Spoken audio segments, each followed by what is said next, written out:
देखिए, सुग्रीव को बाली को क्या किया, बाली को मार करके सुग्रीव को राज दिया।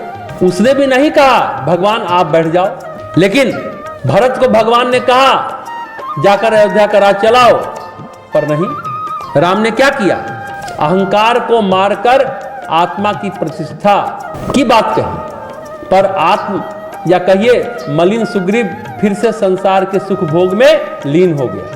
एक बार क्या कहा, प्रभु आप मेरे राज्य में आइए। सुग्रीव ने भगवान को भी भूल गया, भगवान का काम भी भूल गया। दूसरा उदाहरण है विभीषण। विभीषण भगवान के भक्त भी हैं। रावण को मार करके राम ने विभीषण को राज्य दिया, आप सभी जानते हैं। एक बार भी कहा आप राज्य करो, आप राजकाज चलाओ। विभीषण ने क्या किया, राज्यारोहण करते ही रावण की पत्नी से मंदोदरी से विवाह कर लिया। और सुग्रीव ने भी क्या किया, बाली की पत्नी तारा से विवाह कर लिया। अरे भगवान को तो छोड़ो, भगवान की पादुका भी स्थापित करने की कोशिश इन दोनों ने नहीं की। कोशिश की क्या, नहीं की। लंका में रावण राज्य की जगह विभीषण राज्य हुआ, किष्किंधा में बाली राज्य की जगह सुग्रीव राज्य हुआ, पर कहीं राम राज्य नहीं हुआ। राम राज्य आत्मा का राज्य, आत्म राज्य है, ईश्वर राज्य है। सब जगह नहीं होता, होता भी नहीं। जैसा हमने कहा, दशरथ कोशिश करते रहे, करने के बाद भी, प्रयास करने के बाद भी वो राम का राज्य स्थापित नहीं कर पाए, पर भरत जी कर पाए। अभी भरत की साधना शुरू नहीं हुई है, वो साधना की पृष्ठभूमि तैयार कर रहे हैं। राम राज्य के पहले पूरी अयोध्या, पूरी यानी आपका देह, जैसा हमने बताया देही अयोध्या है, अभी अयोध्या पूरी नहीं हुई है। क्या कहा, अवध जहां तहां राम निवास।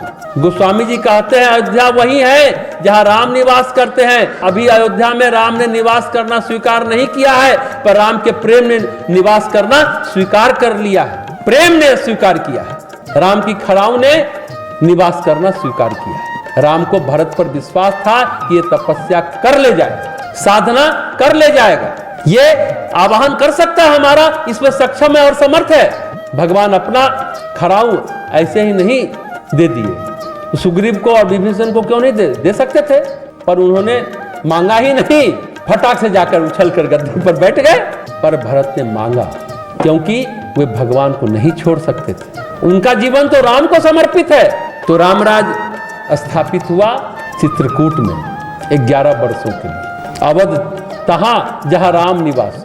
जितने ऋषि चित्रकूट में तपस्या कर रहे थे, चित्त शुद्धि कर भरत भी आए। चित्त शुद्धि की साधना भरत ने चित्रकूट में की। भरत जी का मन मलिन नहीं है, उज्जवल मन है, और इस मन से फिर उन्होंने तप शुरू किया, उज्जवल मन से। तप का उद्देश्य क्या है, एक ही मात्र उद्देश्य है, राम राज्य की स्थापना।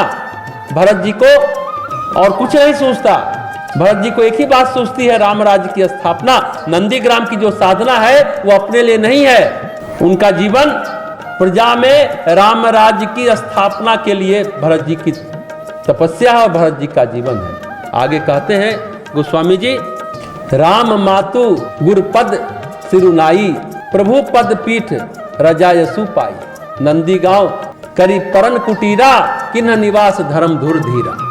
एक अयोध्या राज्य है, उसमें अयोध्या का नगर है, शहर है, उसके बाहर शहर से लगे सीमावर्ती गांव जैसे होते हैं। नगर अलग होता है, जिला पूरा होता है ना, गांव भी उसमें आता है। उसी तरह अयोध्या नगर है, शहर है, और उससे सीमावर्ती जो गांव है, नंदीग्राम अयोध्या नगर का सीमावर्ती गांव है। वहीं भरत जी गए। पहले राम की माता कौशल्या को और गुरु वशिष्ठ को प्रणाम किया, और प्रभु राम के चरण पादुका जिसे सिंहासन पर बिठाया उनसे आज्ञा ली।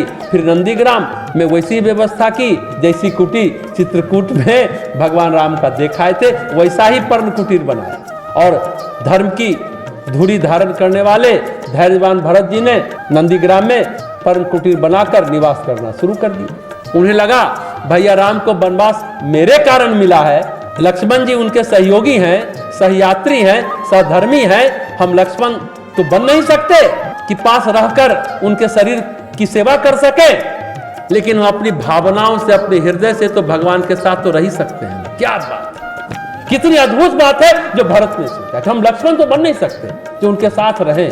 अद्भुत बात है, अपनी भावनाओं से, अपने हृदय से तो भगवान के साथ रह ही सकते हैं। तो भरत जी ने ठीक वही व्यवस्था बनाई जो चित्रकूट में रामघाट में राम जी ने अपने लिए की थी। वही व्यवस्था अपने लिए भरत ने नंदीग्राम में की।